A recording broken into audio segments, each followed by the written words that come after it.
All right, so important date coming up, January 6th. I was like, what can possibly happen on that day? But some Netflix and chilling. Yes, maybe, possibly. Hey, if you're over here, being lucky. Anyway, so I was like, Raw is moving Netflix. We're going back to 3 hours. So I mean, hey, if you have something to do, skip it because you ain't gonna have no time for that. Anyway, gonna have a whole fun-filled events. They're putting up like at least three main pay-per-view type matches. I was like, and we'll see what else they fill their time in because you still need something to really do. Now I don't know what's gonna. I was like, I sort of know. I was like, okay, so we're also gonna get John Cena starting his farewell tour, pretty much. We also are going to apparently get a appearance by Logan Paul.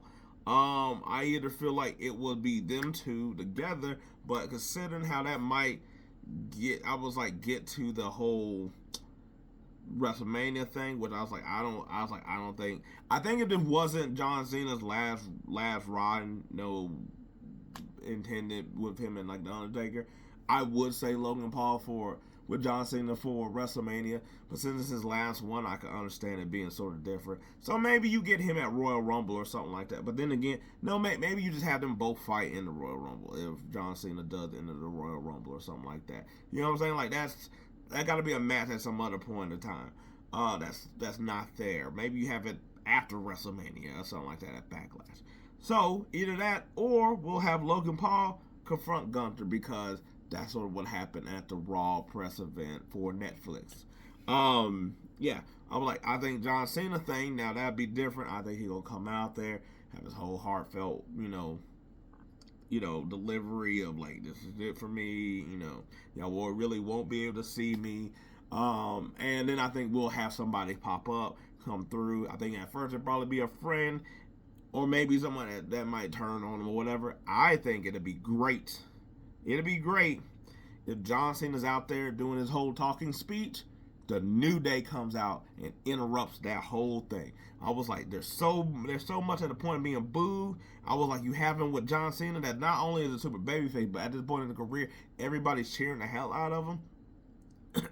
I don't know if you have them attack him, but I was like a war word because the New Day could talk their ish just as much as John Cena can. So you can have a battle, but I was like, New Day can't get no words off anymore because they're getting booed so heavily.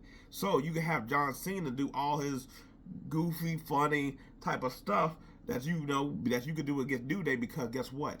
It will work because one, New Day's getting booed so much that they'll allow you to get your corny, goofy dad stuff off, and it's your last like ride with it.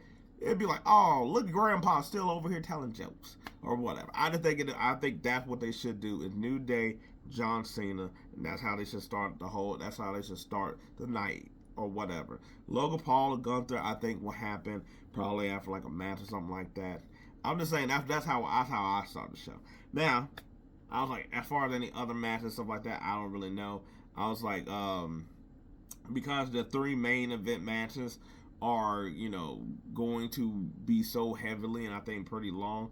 I don't know. I was like, I think you have a couple more matches, but with those promos, along with the match, you might only have like one or two other matches or whatever. We do. I was like, cause I do think that we're going to get the Intercontinental Championship here or whatever. I don't see why you wouldn't have showcase a new title, your women's division, and also being on Netflix. So if they do that, the Dakota Kai and Lyra Valkyria, I was like, I think they should probably put it on Lyra just because I think she's been the closest queen in the ring. She was like to call up like the main draft pick of like the women being called up and stuff like that. And she's been really close here in a lot of things. And I think she should, and that way you could revamp her as well.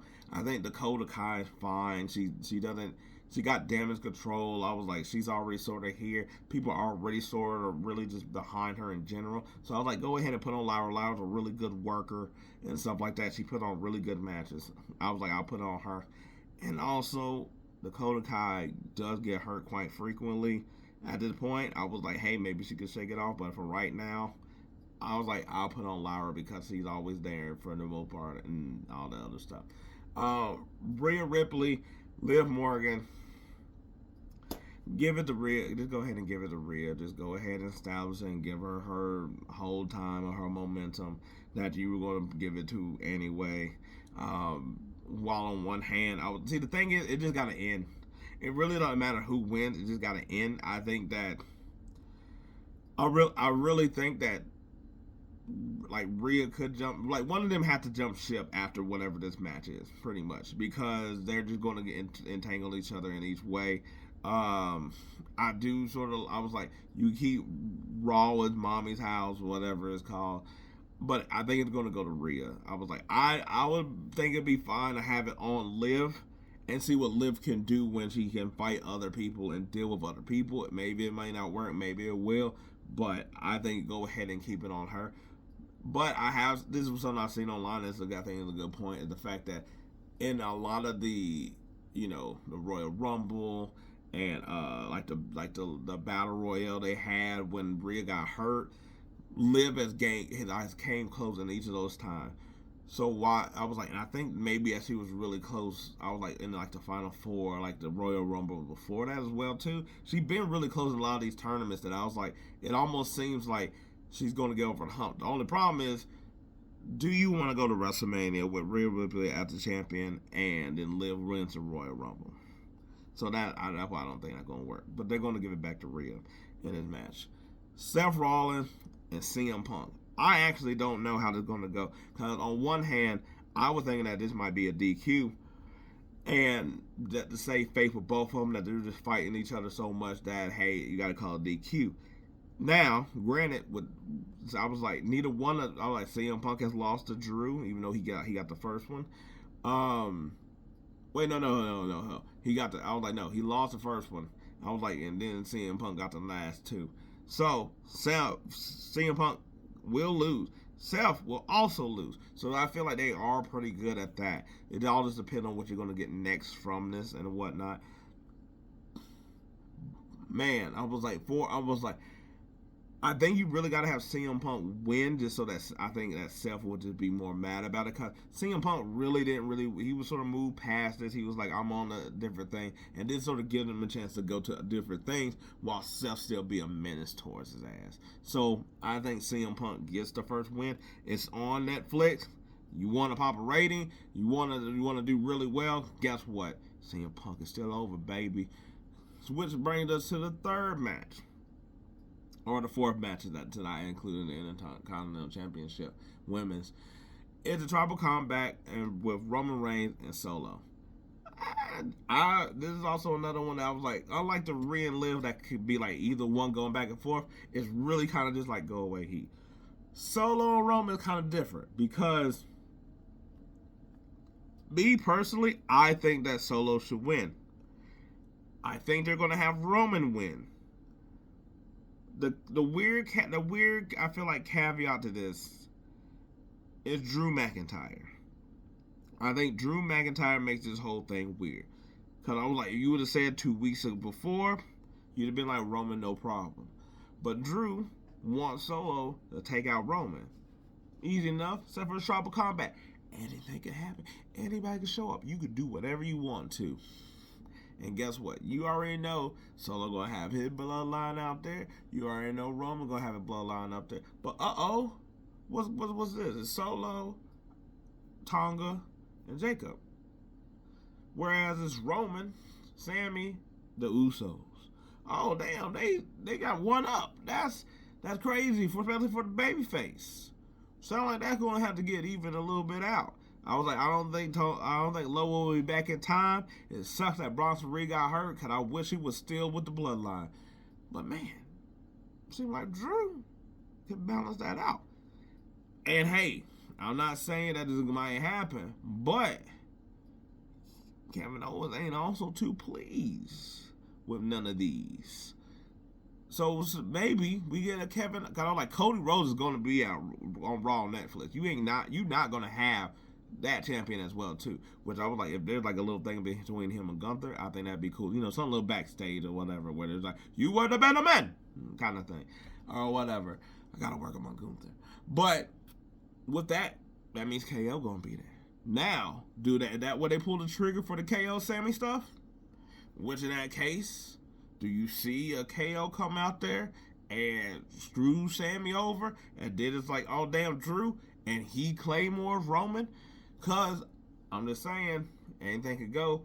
While I was like, I think they want to get the ulafola back on Roman, but after he loses this, what can you really do? But I do think it's kind of intriguing. I think the intriguing storyline really is if Solo wins. He get to keep his bloodline intact. He could keep. I was like, and tonight I was like with SmackDown. He did say that, hey, Paul Heyman, if I win, you're mine now. Everything is mine. And I was like, that'd be intriguing if now Paul Heyman is back with the bloodline that basically powerbombed him out, but now it's like official kind of thing. And with also that favor that he sort of does still owe Punk, I think there's a lot more that you could do over here. But I think all things, I think Drew will do something to try to cause Roman. I don't think it'll work, and I think Roman will end up winning his ulafola or whatever. And then we'll see what happens with Solo and his crew once they don't have the ulafola and nothing else to work to fight for. But I think the intriguing story is really with Solo, him being on top in this situation and seeing what happens. I doubt we have to say anything with The Rock, to be honest. I was like, if we do, I still don't know what you do, because I was like, if he's not behind this new bloodline, I don't know what you sort of do here in that situation. There's ways I think you could implement The Rock that would be sort of cool, but I was like, I've already sort of talked about it where it's like he's behind so and so, he behind the KO or whatever like that, or he hooks him up or something. But none of that's gonna happen. So I was like, that's why I was like, leave your excitement a little bit at the door or whatever. But yeah, I was like, that's how I pretty much see all the matches go. I was like, my picks would be Liv. I really don't care about the CM Punk Seth Rollins thing as far as like who needs it, and Solo. Who I think is going to win is going to be Rhea, it's going to be CM Punk, and it's going to be Roman. You know what? I'll go back. I would pick Seth, because I was like, I get Seth going on the hunt like at CM Punk, but to me that's too much like Drew. Even though Drew won the first one, I was like, and even though I would have Seth winning this first one, I think that's a little bit more of him being like, he started to get cocky. Now CM Punk's agitated because now Seth is like, told you I was right. I was like, you want to come back over here? You ain't got it no more. This whole thing. I was like, I think Seth could do it in a different way than what Drew was, where Drew was over here being like the story. I was like, because they're both doing this whole truth thing in a different way. That I was like, I believe that Seth could do it in a different way that wouldn't be connected to like Drew until like Drew points it out. But I was like, it'll look different. But I was like, they're going to give CM Punk the win on Netflix. Anyway, what do y'all think? Who y'all think should win? Why? Who? How? January 6th, that's the place to be. Not any other places, I don't think. No, maybe. Anyway, let me know what y'all think. Till then, peace. I'm out.